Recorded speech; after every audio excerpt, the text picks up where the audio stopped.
A paz do Senhor Jesus, aqui é o pastor Leonardo Clouvier e nesse vídeo eu venho compartilhar contigo a lição de número 6 da Escola Bíblica Dominical. Estamos aqui no projeto EBD Online. Você que ainda não assistiu às lições anteriores, eu estou disponibilizando abaixo desse vídeo. É só clicar nos links e assistir, tá legal? E você que já está nos acompanhando, fica conosco mais esse vídeo, que eu creio que o Senhor tem algo maravilhoso para falar conosco. Na lição de hoje, estaremos estudando a lição de número 6, a condição dos gentios sem Deus. Você que ainda não nos conhece, como nas lições anteriores, eu quero te convidar a ter em mãos a Bíblia Sagrada. Quanto ao assunto a qual estaremos estudando, eu estarei disponibilizando os slides aqui na telinha. É o mesmo conteúdo que é fornecido pela CPAD. Estamos no segundo trimestre de 2020 e a lição de hoje é a condição dos gentios sem Deus. Venha comigo. 3 coisas antes de iniciarmos essa lição. Primeira, tem em mãos a Bíblia Sagrada, que estaremos lendo várias referências ao longo dessa aula. A segunda coisa, estaremos aqui orando a Deus, pedindo aí que o Espírito Santo venha ser conosco aí ao longo dessa aula. E a terceira coisa é parabéns a todas as mamães, tá legal? Hoje é o dia 10 de maio de 2020, é o dia após se comemora o Dia das Mães. Eu aproveito aqui esse vídeo também e desejo aí um parabéns a todas as mães pelo seu dia, tá legal? Vamos orar. Soberano Deus e eterno Pai, glorificado, Senhor, e exaltado seja o seu nome, seja conosco, ó Pai, ao longo dessa aula. Toma, Senhor, minha vida, Pai, em tuas mãos. Toma a vida também, Senhor, de cada um que participa comigo, ó Pai, dessa aula. Que o Teu Espírito Santo possa esclarecer, meu Pai, em nossos corações a Tua palavra. Conduza, Senhor, essa aula e seja conosco, em nome de Jesus. Amém? Vamos lá. Lição 6, 10 de maio de 2020. A condição dos gentios sem Deus. Objetivo geral: esclarecer de que modo os gentios estiveram privados da promessa messiânica. E temos mais 3 objetivos específicos. O primeiro, conceituar espiritualmente a circuncisão e a incircuncisão. Segundo, explicitar a antiga condição dos gentios sem Deus e sem Cristo. E o terceiro, afirmar que, desprovidos de Deus, os gentios marchavam para a perdição eterna. O texto áureo diz assim: portanto, lembrai-vos de que vós, noutro tempo, eres gentios na carne e chamados incircuncisão pelos que na carne se chamam circuncisão, feita pela mão dos homens. Efésios capítulo 2, versículo 11. Essa palavra aqui foi escrita à igreja de Éfeso. E essa palavra também, ela se aplica também às nossas vidas. Tá bom? Verdade prática. Outrora, sem Deus, por meio de Cristo, os gentios tornam-se descendência de Abraão e herdeiros das promessas. Leitura bíblica em classe. Ela se encontra em Efésios capítulo 2, versículos 11 e 12 e Romanos capítulo 4, versículos do 12 ao 14. E nos diz assim, Efésios 2, 11. Portanto, lembrai-vos de que vós, noutro tempo, éreis gentios na carne, e chamados incircuncisão pelos que na carne se chamam incircuncisão feita pela mão dos homens, que naquele tempo estavam sem Cristo, separados da comunidade de Israel e estranho aos concertos da promessa, não tendo esperança e sem Deus no mundo. Romanos 4, versículo 12. E fosse pai da incircuncisão daqueles que não somente são da circuncisão, mas que também andam nas pisadas daquela fé que teve nosso pai Abraão, que tivera na incircuncisão, porque a promessa de que havia de ser herdeiro do mundo não foi feita pela lei a Abraão ou a sua posteridade, mas pela justiça da fé. Pois, se os que são da lei são herdeiros, logo a fé é vã e a promessa é aniquilada. Então, ao longo da lição, vamos estar entendendo um pouquinho o que a palavra do Senhor quer nos dizer acerca desses textos, a qual lemos. A introdução diz assim: na presente lição, veremos que o autor de Efésios lembra aos gentios de que antes da regeneração eles eram incircuncisos e haviam experimentado 5 formas de privação. A primeira, estavam sem Cristo. Segunda, separados de Israel. Terceiro, alienados quanto à promessa. Quarto, sem a esperança. E quinto, sem Deus no mundo. Aí você pode conferir aí em Efésios, capítulo 2, versículos 11 e 12. Logo, estudaremos cada um desses aspectos. Já defini isso aqui na primeira lição, tá? Mas vou repetir. Ao longo da aula também vamos detalhar um pouquinho mais acerca disso. Quem são os gentios? Gentio não quer dizer pecador. Eu já vi pessoas fazer confusão de gentio com uma pessoa que vive na prática do pecado, uma pessoa ímpia, tá? Gentio, mais uma vez, é diferente de ímpio. Ímpio é a pessoa que vive na prática do pecado, na prática da impiedade. Como dito aí nas igrejas, é a pessoa que vive no mundo. O gentio não necessariamente é essa pessoa. Gentio se refere a todo aquele que não é judeu. Tá legal? O ponto central diz assim: os gentios tornam-se descendência de Abraão e herdeiros das promessas.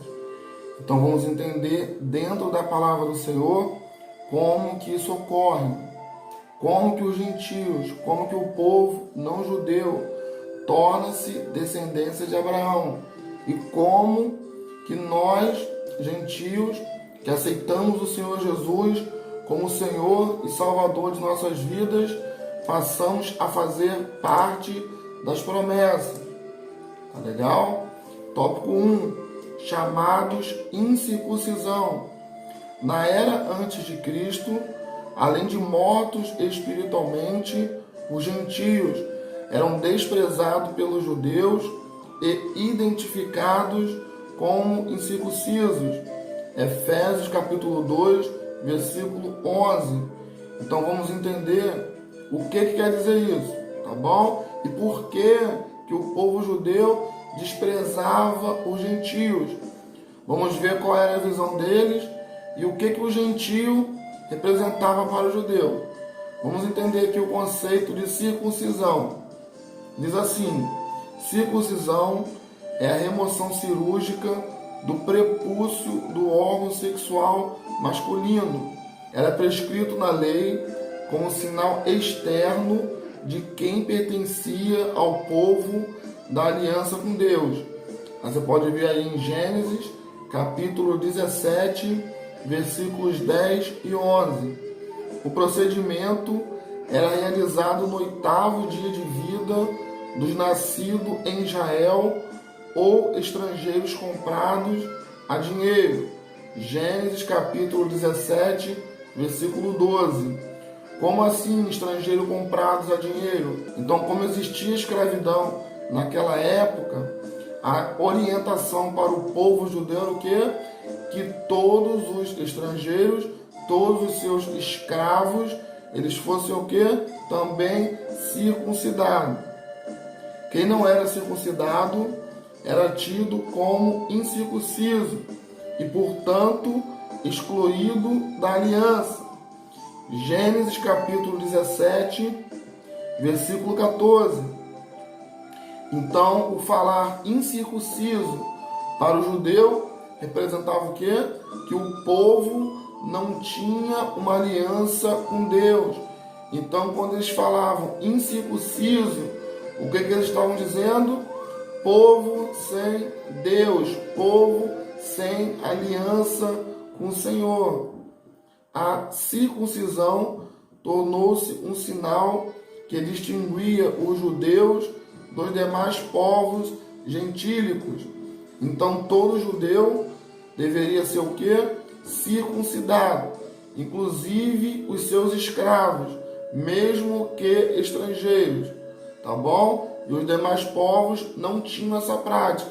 Por quê? Porque essa prática foi uma orientação do Senhor dada a quem? Ao povo, à nação de Israel. Item 2. O significado religioso da circuncisão. Seu significado religioso apontava para a santificação. Aí você pode ver aí Êxodo 19, versículos 5 e 6. Com a corrupção e as práticas idólatras estavam fortemente relacionadas com a sexualidade depravada, a circuncisão simbolizava a aliança de purificação requerida ao povo escolhido. Então a circuncisão aqui também ela representava o quê? O processo de purificação ao povo que Deus tinha escolhido. Então você pode ver aí Jeremias capítulo 5, versículo 7, Oséias capítulo 4, versículo 14 e Gálatas capítulo 5, versículo 19. Era algo tão sério que os judeus recusavam-se até mesmo a comer com os incircuncisos. Aí você pode ver aí em Atos capítulo 11, versículo 3. Mas por que eles se recusavam? Porque eles entendiam que o povo gentil, os chamados incircuncisos, era um povo que não tinha aliança, que estava fora da vontade do Senhor. Era o que eles entendiam. Então, para não se contaminar, partindo do princípio que uma vez eles foram purificados, eles faziam o quê? Eles se excluíam, tá bom? Vamos lá. Item 3. A circuncisão do coração. O apóstolo reconhece que os gentios não faziam parte da circuncisão, mas com uma ressalva. O sinal dos judeus era apenas físico e realizado por mãos humanas. Efésios capítulo 2, versículo 11, a parte B. A boa nova que Paulo traz é a de que a verdadeira circuncisão não se tratava de uma operação externa na carne, realizada pelos homens, mas que foi feita no interior, a que é do coração, cujo louvor não provém dos homens, mas de Deus. Romanos capítulo 2, versículo 29. Assim, em Cristo, o sinal de quem pertence a Deus não é a circuncisão, nem a incircuncisão, mas sim o ser uma nova criatura. Aí você pode abrir aí Gálatas, capítulo 6, versículo 15. Então, por que acontecia essa prática da circuncisão? Por quê? Porque tudo isso fazia o quê? Apontava e simbolizava o que o Senhor Jesus um dia faria em nossos corações. Então a antiga aliança, o que ela faz? Ela aponta para Cristo. Como já vimos aí no trimestre anterior, as práticas que eram realizadas na antiga aliança, elas serviam de quê? Elas serviam de aio. Como assim de aio? Elas serviam como sombras de coisas que deveriam acontecer através de Cristo. Então, o que nós vemos na antiga aliança, todos os ritos judaicos são o quê? Simbolismo do que Cristo um dia faria para nossas vidas. E lembrando que o que Cristo fez é muito maior do que a lei. A própria Bíblia declara o quê? Que a lei não é capaz de purificar o homem do pecado. Então tudo, amados, que aconteceu aí na antiga aliança é o quê? É sombra. Sombra de quê? Do que Cristo fez pelas nossas vidas. Item 4. A circuncisão na nova aliança. O assunto da circuncisão gerou discussões acaloradas entre os judeus e gentios. Aí você pode ver aí em Gálatas, capítulo 5, versículos 2 e 3, Filipenses, capítulo 3, versículo 2. Em Antioquia, a questão ganhou muita dimensão, provocou intensos debates e culminou na convocação do primeiro concílio da igreja em Jerusalém. Atos, capítulo 15, aí você pode verificar aí os versículos 1, 2, 5 e 6, que vai tratar acerca desse assunto. A deliberação dos apóstolos sobre o assunto, sob a orientação do Espírito Santo, veja aí também Atos 15, versículos 28 e 29, passou a enfatizar que na nova aliança a circuncisão somos nós, que servimos a Deus no Espírito e nos gloriamos em Jesus Cristo e não confiamos na carne. Filipenses capítulo 3, versículo 3.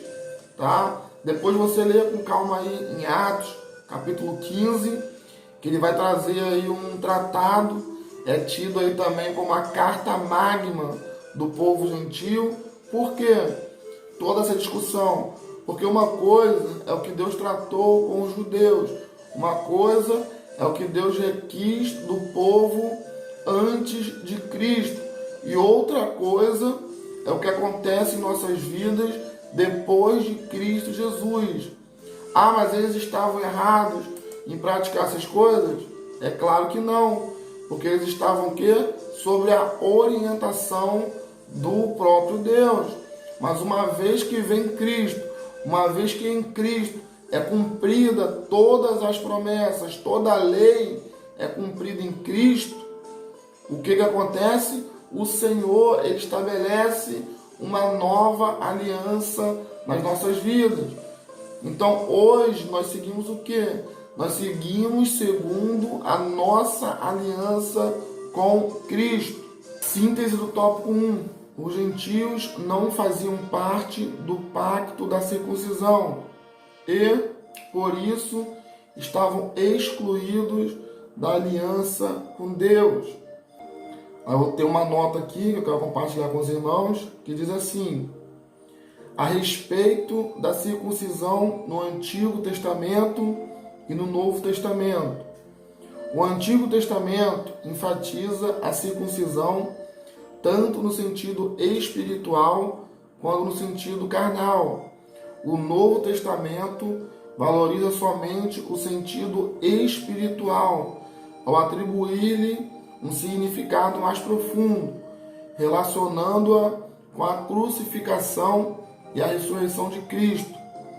Aí aqui tem uma referência de um dicionário bíblico, aí da CPAD, depois você pode abrir e ver um pouquinho mais detalhado. Então a grande questão entre o Antigo Testamento e o Novo Testamento é a seguinte: Na antiga aliança, no Antigo Testamento, o que nós vemos?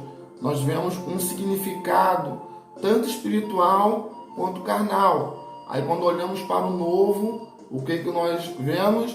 Vemos um sentido não mais carnal, mas um sentido espiritual. Tópico 2. Estranhos ao concerto da promessa. Nessa parte, o apóstolo Paulo aponta a situação dos gentios. Naquele tempo, estáveis sem Cristo, separados da comunidade de Israel e estranhos aos concertos da promessa. Efésios capítulo 2, versículo 12, fala sobre isso. Tá? Mas vamos entender o que o apóstolo Paulo quer dizer à igreja de Éfeso, quando ele fala isso, que eles eram estranhos ao concerto da promessa. Vamos lá. Item 1. Uma vida sem Cristo. Ao descrever a história passada dos gentios, o apóstolo traz à memória que, naquele tempo, isto é, antes da regeneração, eles viviam imersos no paganismo e, portanto, sem Cristo. Isso indica que a religiosidade dos gentios era incapaz de inseri-los na promessa messiânica da salvação. Aí você pode ver aí em João 4, 22, também significa que eles desconheciam a Cristo, como também eram indiferentes às promessas acerca dele e da sua obra. Aí você pode abrir em Hebreus, capítulo 8, do versículo 8 ao versículo 10. Ok? Item 2. Separados da comunidade de Israel. Ainda no versículo 12, o apóstolo salienta a desvantagem de os gentios não pertencerem à comunidade de Israel. Efésios capítulo 2, versículo 12. Eles estavam excluídos, não só dos símbolos externos, mas também não fazia parte do povo escolhido e, consequentemente, não podiam usufruir dos privilégios da aliança de Abraão. Romanos capítulo 9, versículo 4. A contestação cruel era a de que Deus não havia se revelado aos gentios, pois a chamada divina fora feita somente a Abraão e a sua descendência. Gênesis capítulo 17, versículo 17. Nessa perspectiva, a lei e as promessas pertenciam somente aos judeus e, desse modo, os gentios estavam fora do alcance das bênçãos prometidas a Abraão, a Isaque e a Jacó. Mateus capítulo 22, versículo 32, vai falar sobre isso. Entretanto, o que os gentios precisavam saber era que por meio de Cristo, eles também se tornariam descendência de Abraão. Gálatas capítulo 3, versículo 29. Então, meus amados, o que quer dizer isso? Se tornar descendência de Abraão. Isso quer dizer que em Cristo, quando aceitamos o Senhor Jesus como Senhor e Salvador de nossas vidas, as promessas que foram feitas a Abraão e a sua descendência, ela também é conferida ao povo gentílico, mas ao povo gentil que se converte a Cristo, tá bom? Então, quem está em Cristo Jesus também é o quê? Também é alcançado as promessas feitas por Deus às descendências de Abraão. Item 3. Alienados aos pactos das promessas. Uma vez separados da comunidade de Israel, os gentios desconheciam totalmente os vários pactos que Deus estabelecera com os patriarcas israelitas. Esses pactos giravam em torno da grande promessa do advento do Messias. Aí você pode ver em Atos, capítulo 13, dos versículos 32 ao versículo 37. Dentre eles, o pacto abraâmico, Gênesis capítulo 2, do versículo 1 ao versículo 3. Por que abraâmico? Porque foi o pacto que Deus estabeleceu com Abraão. Tá bom? Vamos lá. O pacto mosaico, Deuteronômio 28, do versículo 1 ao versículo 14. Por que mosaico? Porque foi o pacto que Deus estabeleceu com Moisés. O pacto davídico, esse aí você já até sabe, né? Por que davídico? Porque foi o pacto que Deus estabeleceu com Davi. Aí você pode ver aí em 2 Samuel, capítulo 7, do versículos 13 ao versículo 16. Esses pactos eram reiterações da promessa messiânica. Os gentios não tinham noção deles e, por conseguinte, estavam alienados de qualquer promessa ou esperança messiânica. Agora, uma vez regenerados em Cristo, é revelada a grandeza do amor divino, de alienados da promessa por meio de sangue de Jesus. Os gentios tornam-se herdeiros da maravilhosa promessa. Gálatas capítulo 3, versículo 29. Foi o que eu acabei de falar. Uma coisa é o gentio sem Cristo, outra coisa é o gentio com Cristo. Antes de Cristo era uma coisa. Os gentios estavam o quê? Fora. Estavam excluídos. Uma vez em Cristo, uma vez que aceita o Senhor Jesus como Senhor e Salvador de sua vida, o que acontece com o povo gentio? Através do sacrifício de Cristo, pelo sangue de Jesus, nós somos o quê? Alcançados as promessas que foram feitas aos patriarcas. Louvado seja o nome do Senhor. Síntese do tópico 2. A antiga condição dos gentios era desoladora. Então, olha como era a situação dos gentios antes de Cristo. Viviam sem Cristo, estavam separados de Israel e eram estranhos ao concerto da promessa. É tudo isso aí que nós acabamos de falar, nesses 3 itens. Era complicado, não era? Mas uma vez em Cristo, os gentios, ou seja, todos aqueles que não são judeus, a qual eu faço parte, não vou incluir nós, porque talvez tenha algum judeu aí nos acompanhando, mas em Cristo Jesus nós somos o quê? Nós passamos a fazer parte das promessas. Em Cristo Jesus, a nossa história o quê? É outra. Então, mais uma vez, a história se divide antes de Cristo e depois de Cristo. Louvado seja o nome do Senhor. Tópico 3. Sem esperança e sem Deus.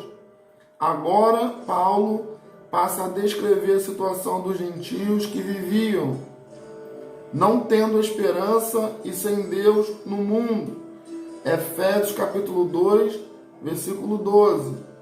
Olha o que diz aqui o item 1. Desprovidos de esperança. A palavra esperança traz a ideia de confiança e, nas Escrituras, o seu principal uso está ligado à confiança nas promessas divinas. Aí você pode ver em Salmos 130, versículo 5 e Jeremias, capítulo 17, versículo 7. Podemos afirmar que os gentios eram desprovidos dessa esperança por causa da parte da filosofia grega, que descartava a possibilidade de uma vida além túmulo.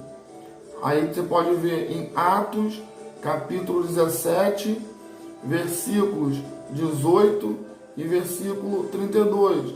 Em outras palavras, o que dizia que essa filosofia, que eles não acreditavam, descartavam a possibilidade de uma vida além túmulo.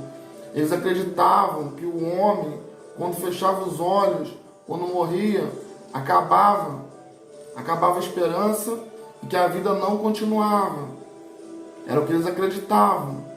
Mas nós que aceitamos o Senhor Jesus como Senhor e Salvador de nossas vidas, nós cremos o quê?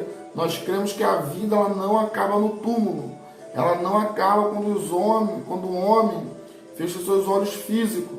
Mas pelo contrário, quando nós fechamos os olhos carnais, os olhos físicos, no sentido aí da morte, a vida não acaba. Mas nós entramos o quê? Num período de eternidade. É o que nós cremos. Vamos lá. E que, consequentemente, pudesse ser ditosa. Além dessa questão, embora Deus tivesse decretado incluir os gentios no plano da salvação, eles mesmos ignoravam essa promessa e, por isso, não tinham em que sustentar qualquer esperança. 1 Coríntios, capítulo 9, versículo 10. Como a esperança é a âncora para a alma, os gentios desprovidos dela padeciam de medo e incertezas. Dá uma olhada em Hebreus, capítulo 6, versículos 18 e 19, em 2 Coríntios, capítulo 7, versículo 10.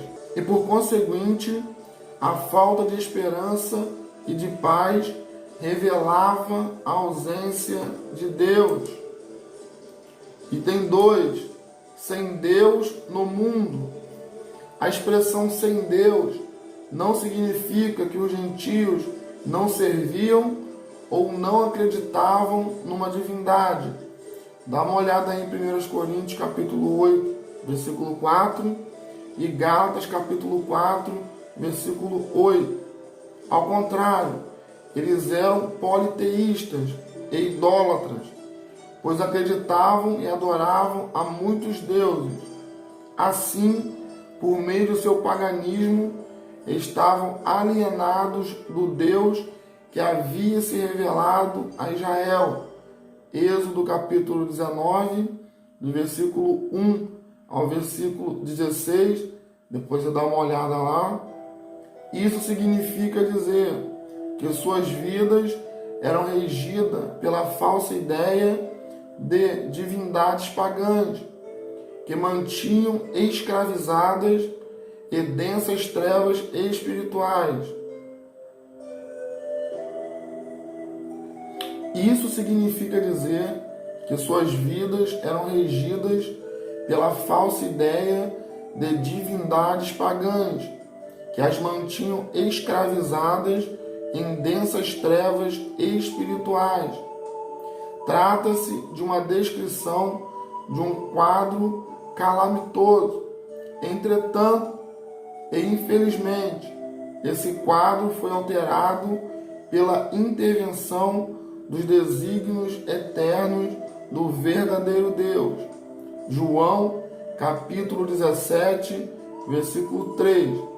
Então, o povo gentio, não é que eles não acreditavam em Deus, não é que eles não acreditavam em divindade nenhuma, como dito aqui na leitura qual fizemos, pelo contrário, eles eram politeístas, eles adoravam a vários deuses, com D minúsculo, porque como já conhecemos, só existe um Deus, o único e o verdadeiro Deus, louvado seja o nome do Senhor. Então, os falsos deuses, para onde que eles levam o ser humano? Sabe para onde? Para o engano, para o abismo, não é verdade? Porque aqueles que não conhecem o verdadeiro Deus, eles estão o quê? Eles estão em trevas. E eles estão sendo o quê?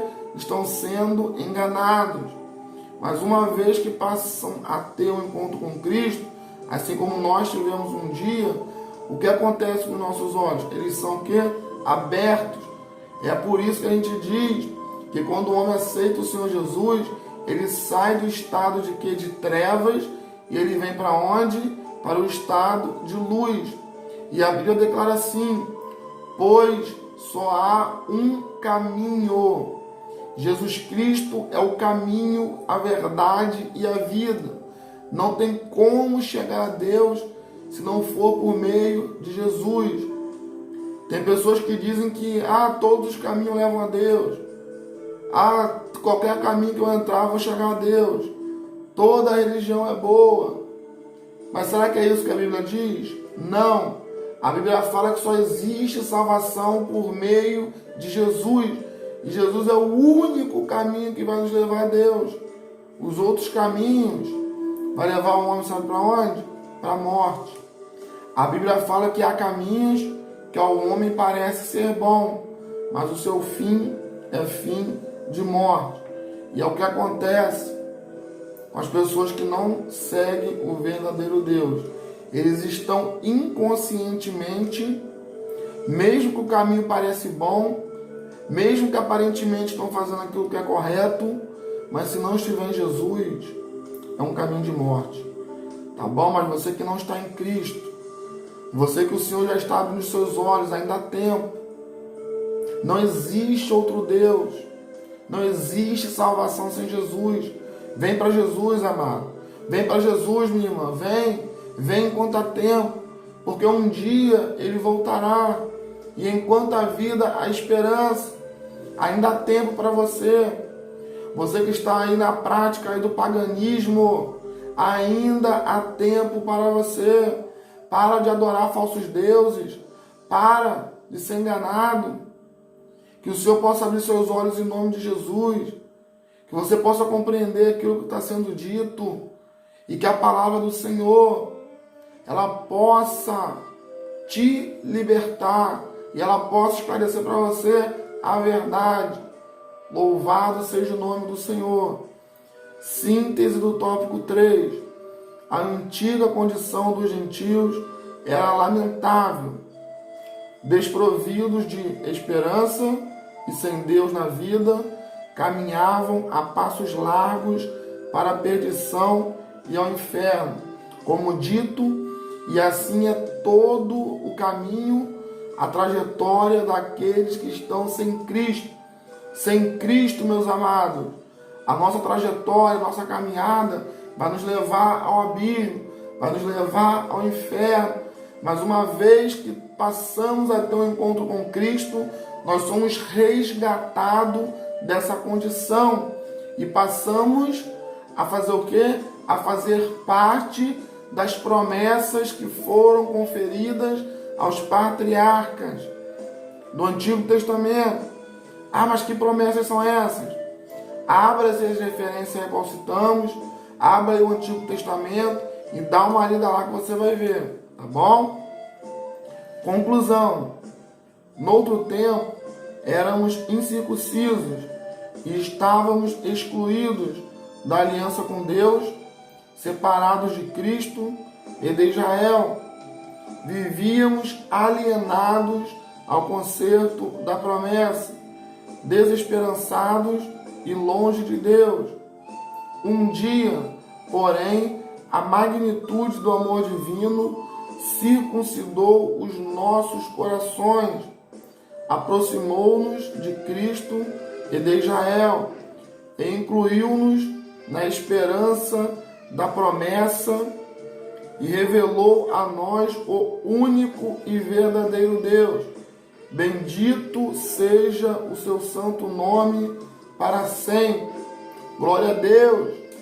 Então, meus amados, a circuncisão a qual hoje vivemos, ela não é física, mas é uma circuncisão espiritual. A circuncisão existe? Existe. Mas hoje ela já não é mais no crepúsculo do homem, mas ela é o quê? No coração de toda a raça humana, do homem e da mulher. E olha que coisa linda, essa aliança não é mais só com o homem, não. A circuncisão era só com o homem. Na verdade, a circuncisão no Antigo Testamento era uma aliança externa de Deus com o homem. Hoje é no coração, e já não é só do homem. A circuncisão hoje ela é feita no homem e na mulher.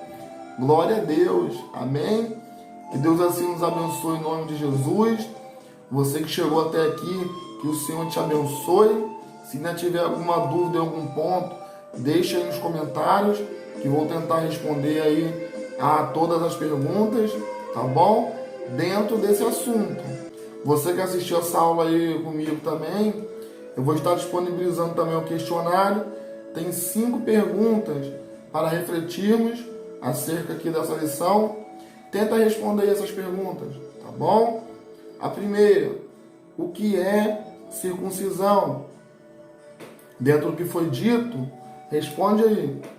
A segunda, qual o significado religioso da circuncisão? Tá tudo aí na aula, tá? Se não lembrar, volta o vídeo e assiste aí de novo. Na lição, qual a constatação em relação à religiosidade dos gentios? Cite os 3 pactos que giram em torno da promessa do advento do Messias. E a última, qual o significado da palavra esperança e a relação do seu principal uso? Tá? Tenta responder. Que Deus assim te abençoe. Tá? Tenta responder essas perguntas. Que Deus assim abençoe a cada um de vocês que estiveram comigo aí até o fim dessa aula. Fica na paz. Deus abençoe.